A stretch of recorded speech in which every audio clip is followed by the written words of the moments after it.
ഇന്ന് നമുക്ക് വിയന്നയിൽ ഒരു പള്ളിയിൽ പോയാലോ? പറ്റിയൊരു കുർബാന കൂടാം. എന്തായാലും പോവല്ലേ എന്ന് വെച്ചിട്ട് ജനലൊക്കെ നന്നായിട്ട് അടച്ചു.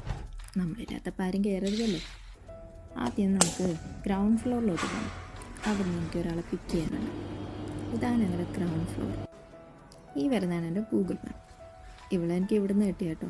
നടക്കാനുള്ള ദൂരമുള്ള ചേച്ചി എന്നും പറഞ്ഞ് വിളിച്ചുകൊണ്ട് പോകുക. നല്ല രസമുണ്ടല്ലേ കാണാൻ. ഇതുപോലത്തെ വേറെയും കുറേ എണ്ണത്തിന് കണ്ടായിരുന്നു. ഭയങ്കര ഹൈപ്പർ ആക്റ്റീവ് ആയിരുന്നു ഇവർ. അതാണ് നമ്മുടെ പള്ളി.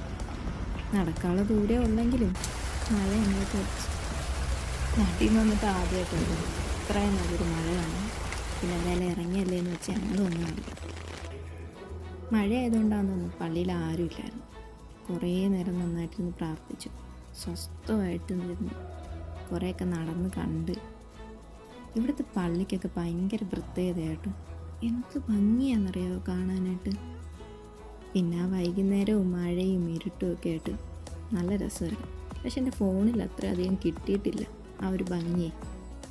പിന്നെ കുറേ നടന്ന് കണ്ടു. മെഴുകുതിരിയൊക്കെ കത്തിക്കുന്നത് കണ്ടു ആൾക്കാർ. അപ്പോൾ അവളും ഒരെണ്ണം കത്തിച്ചു, പിന്നെ ഞാനും ഒരെണ്ണം കത്തിച്ചു. കുറച്ച് നോക്കിയപ്പോൾ അവളെ പിന്നെയും കാണുന്നില്ല. നോക്കുമ്പോൾ അവൾ എന്തോ ഒന്ന് എഴുതുന്നു. ചോദിച്ചപ്പോൾ അവൾ പറഞ്ഞ് എന്തെങ്കിലും ആഗ്രഹങ്ങളോ നന്ദിയോ ഒക്കെ പറയാനുണ്ടെങ്കിൽ എഴുതിക്കോ ചോദിച്ചെന്ന് പറഞ്ഞു. അപ്പം ഞാനും എഴുതി. പിന്നെ മഴയൊക്കെ കഴിഞ്ഞിറങ്ങിയപ്പം അടിപൊളിയൊരു മഴവില്ല. പിന്നെ റൂമിൽ വന്ന് ബ്രൗണി ഉണ്ടാക്കി കഴിച്ചു. അപ്പം അത്രയേ ഉള്ളൂ. ഷൂസ്.